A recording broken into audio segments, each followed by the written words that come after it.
বাবার ছাদ বাগানে এখন পর্যন্ত আমার আশাই হয়নি। তো আজকে চলে আসলাম যাওয়ার আগের দিন বিকালবেলা, একটু আগে হালকা পাতলা একটু বৃষ্টি হয়েছে, তো এখন চলে আসলাম। কারণ 2 দিন ধরে আমি বাসায় আসার পরে প্রচুর রোদ, ছাদে আসার একদমই মুড হয় না, এত রোদের মধ্যে প্রচুর গরমও পড়ছে। তো এখন আসছি হতেছে বাবার ছাদে। চলো বাবার ছাদে কী কী আছে সেগুলো আজকে দেখাই। অনেক আম হয়েছে বাবার ছাদে। সো আমগুলো, বাবার ছাদের আমগুলা, তারপরে সবজি ফুল, এগুলো তোমাদের সাথে আজকে শেয়ার করি। প্রতিবার আসলেই তো বাবার ছাদ বাগানের আম ফল ফুল তোমাদের সাথে শেয়ার করি, সবজিগুলো। তো এখন পর্যন্ত যেহেতু এবার আর শেয়ার করতে পারিনি, একদম যাওয়ার লাস্ট মুহূর্তে বিকালবেলা আসছি তোমাদের সাথে শেয়ার করতে। চলো তোমাদের সাথে শেয়ার করি। তো ছাদে উঠে যে জিনিসটা চোখে পড়লো, প্রচুর যেহেতু বৃষ্টি হচ্ছে তার জন্য ওই যে ওইখানে নদীতে প্রচুর জল হয়ে গিয়েছে। যে এটা কিন্তু মোটামুটি শুকনাই থাকে সব সময়, আর প্রচুর বৃষ্টি হলেই এরকম জল হয়ে যায় বেশি। এই যে এই হচ্ছে বাবার ছাদের জবা ফুল গাছ। জবা ফুলটার কালারটা হচ্ছে এরকম, এখানে অনেক কিছু রাখা, আমি সামনে যেতে পারছি না। এই জবা ফুল গাছের কালারটা অনেক সুন্দর, একটু কমলা কমলা টাইপের। এই হচ্ছে জবা ফুলটা, অনেক সুন্দর, একটু কমলার মধ্যে জবা ফুলটা। মার যেহেতু পা ভাঙা, তাই মা পূজা দিতে পারে না, সব ফুলই গাছে রয়ে গিয়েছে বিকালবেলা আসার পরেও। আর ওই যে একটা হচ্ছে রক্ত জবা, অনেক সুন্দর, মানে কালারগুলো অনেক সুন্দর। এখানেও জবা ফুল আছে, এই যে ওই পূজা দিতে পারে না বলে সব ফুল গাছের মধ্যেই রয়েছে। জবা ফুল এই সাইডগুলোতে। এখানে হচ্ছে একটা কাঁচামরিচ গাছ, এই যে একটু কাঁচামরিচগুলো একটু পাকা পাকা হয়ে রয়েছে, সামনে যায় দেখাই। এই যে কাঁচামরিচগুলো পেকে রয়েছে, লাল লাল হয়ে পাকা পাকা ধরছে। আর এটা হচ্ছে তুলসী গাছ, আমি জানি না এটা কী তুলসী পাতা, তবে তুলসী পাতাটাকে আমি জানি রাম তুলসী পাতার মতো, না রাম তুলসী পাতা আরও বড়, আমি জানি না এই তুলসী পাতাটার নাম কি। এখানে হচ্ছে কাঁচামরিচ গাছ, আমি এখন আম দেখাইনি, যে দেখাবো এখন। এই যে আম গাছ শুরু হইলো, বাবা ওরা তো ওইদিকে ওই যে ওরা আম তুলতেছে। আর এই যে আম, আর এই যে এদিকেও আম আছে। বাবা এখানে একটা কাপড় দিয়ে রাখছে, যে আম সব ওইদিকে ওদের বাসায় চালের উপরে পড়ে যায়। চালের উপর থেকে পাড়াটা তো একটু কষ্ট হয়। যে আম ভালোই আম হয়েছে, দেখি আম, শেষটা দেখি আম, আমটা দেখাও আমাকে। বাবা আম তো কি কালার বলো তো? Orange colour. এই সাইডে আবার জবা ফুল গাছ, আম গাছ, এই যে এইখানেও আম আছে। এই যে আম অনেক মানে মোটামুটি বড় হয়েছে, ছাদের উপরেও যে পরিমাণে বড় হয়েছে এটা তো বিশাল। আর এই যে হচ্ছে লম্বা লম্বা আম, এই আমগুলো একদম অনেক সুন্দর। এই একদম থোকায় থোকায় আম, এই যে যে একদম এই যে থোকায় থোকায় আম হয়ে রয়েছে। আর এই যে একটা জবা ফুল গাছ, খুবই সুন্দর, এই যে সাদা জবা।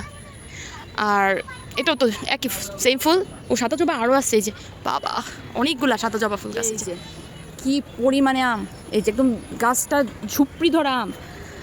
এই হচ্ছে আম, ওই যে দূরে আম, দাঁড়াও বাবা, এই যে আম। ওইদিকে ফুল গাছ, ওইদিকে যাবো না, বৃষ্টি হয়েছে তো হালকা পাতলে যে মাত্র, তাতেই ছাদ কাদা কাদা হয়ে গেছে। এই যে আম একটু ধরলেই মনে হয় পড়ে যাবে এরকম। আর এই যে কাঠমালতি ফুল গাছ, বেশ কি সুন্দর। এটা ছোট বড়টা আমি দেখাইতেছি, এই যে কি সুন্দর।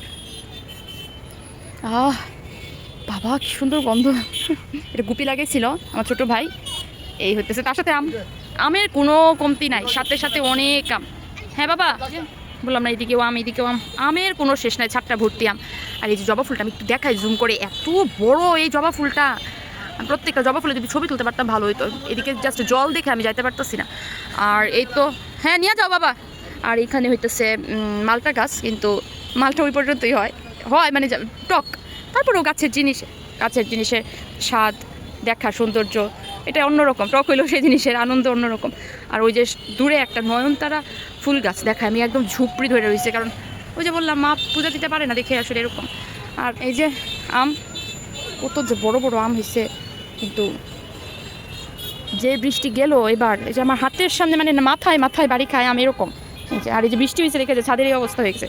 অল্প বৃষ্টিতেই শ্রেষ্ঠা ত্রিধা তো ছাদের উপর আসার পরে পড়েই গেল এই আম। বাপরে বাপ কত আম, কত বড় আমটা। পিঁপড়াও আছে সাথে ফ্রি। এই যেখানে তুলসী মেহেদি পাতা গাছ এটা ছিল অ্যাকচুয়ালি, এখান থেকে উঠিয়ে বাবা আবার এখানে মেহেদি পাতাটা লাগিয়ে দিচ্ছে। এটা হচ্ছে তুলসী গাছ, পুদিনা পাতা ছিল, আমি দেখতে পারতেছি না পুদিনা পাতাটা। তো যাই হোক, এইটাও জবা ফুল গাছ। আর এটা হচ্ছে যে চন্দন জবা, খুবই সুন্দর, চন্দনের মতো কালার, সুন্দর না? অনেক সুন্দর, সবগুলো জবা ফুল গাছই অনেক সুন্দর। এই সাইডে আম, এটা লিচু গাছ, লিচু হয় না একদমই, লিচু হয়ও না আসলে। এই যে আরেকটা আম গাছ, এটাতেও কোনো ইয়া নাই। আর এদিকে একটা কলা গাছ, জানি না কেন লাগাইছে বাবা। এই হচ্ছে মরিচ গাছ। এই হচ্ছে সবচেয়ে বড় আর কি কাঠমালতি ফুল গাছ। আমি জানি না কারা কোন নামে বলেন, আমি তো কাঠমালতি নামে পড়ি। যে কি সুন্দর মানে গাছ, ফুল গাছ হইতেছে চোখের শান্তি। আমি একটা জিনিস ওই যে দূরে আম পাড়তেছে, আমি সেটা দেখাই। এই যে দূরে এই বাসাতে এই গাছটা থেকে আম পাড়তেছে, ঝাঁকি দিতেছে আর আম পড়তেছে। এই যে যে যে যে এই যে আম, এই যে কি পরিমাণে পাকা আম, আর টপ টপ টপ টপ শব্দ হইতেছে। গাছের উপরে কিন্তু লোক আছে, আর আমগুলাও বেশ ভালো ভালো পাকা পাকা আম হয়ে রয়েছে গাছে। আমি দেখাতে পারলাম কি না জানি না, এই যে একটু ব্লার হয়ে যায় কাছাকাছি বেশি নিলে। এই যে আম, ইস, ওই বলে না ঝড়ের দিনে মামার দেশে আম কুড়াতে সুখ, এটা হইতেছে এরকম অবস্থা। এসো কি সুন্দর, কি পরিমাণে আম। এই আর এই তো এগুলো তো দেখালামই, আর এই হইতেছে আম। ও এদিকে একটা আম গাছ আছে, এই যে কত বড় আমটা। এই সবই পাঠাবে বাবা, এখনও সে পাকে নাই দেখে বাবা পাঠায় নাই, মানে আমি নিয়ে যেতে পারবো না সবগুলো আম। সবগুলো গাছের আমি একটা হলেও বাবা পাঠাবে, এখানে 3টা আম, সেখান থেকে একটা আম বাবা আমাকে পাঠাবেই। মা বাবা যে যখনই যায় ভাই পাঠায়। এই হইতেছে আম, তার সাথে এই দেখতে পাচ্ছেন কি পরিমাণে আম গাছ, আম গাছ বলতেছে কি পরিমাণে আম। ওই যে দূরে আম, এই যে যে যে তো অনেক আম। আর ওই যে একটা ছোট্ট গাছ, তার মধ্যেও 2টা আম। এই যে ছোট্ট গাছটা কিন্তু তারপরেও 2টা আম। এই তো আমার বাবার ছাদ বাগানের ফুল ডিটেলস, তেমন কিছুই নাই, আর শুধু আম আর আম, কয়েকটা ফুল, সবজি টবজি তো তেমন কিছুই দেখাতে পারলাম না। সো আজকের এই ভিডিওটা কিন্তু আমার এই পর্যন্তই, দেখা হবে আপনাদের সাথে আমার পরবর্তী একটা ভিডিওতে। সো চলে যাব কাল সকালবেলায় ময়মনসিংহ। আজকের ভিডিওটা এখানেই, আর এই তো একটু ক্যামেরাবন্দি করে নিলাম আমার বাসার আশেপাশের জায়গাটা। যারা আমার আত্মীয় স্বজনরা আছে, ভাই বোনেরা, তারা দেখেও স্মৃতিচারণ করে তাদের বাসা। এই যে আমার জ্যাঠাদের বাসা, সব আমাদের জ্যাঠাদের বাসা। এই যে টিন শিটেগুলো, আর এই ছাদের যে কত আমরা খেলছি। যে পাখিদের ঘরে ফেরার পালা সন্ধ্যাবেলায়, সব পাখি কা করা যার যার ঘরে যাচ্ছে। খুবই সুন্দর একটা দৃশ্য, চোখটা জুড়িয়ে যাবে। প্রকৃতির কত সুন্দর নিয়ম।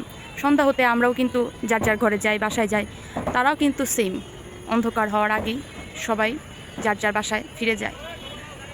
আমরা আসলে প্রকৃতির থেকেই সব কিছু শিখতে পারি। শিক্ষার জন্য আসলে তেমন কোনো কিছুর দরকার হয় না, খাতা কলম গ্যাজেট এগুলোর দরকার হয় না।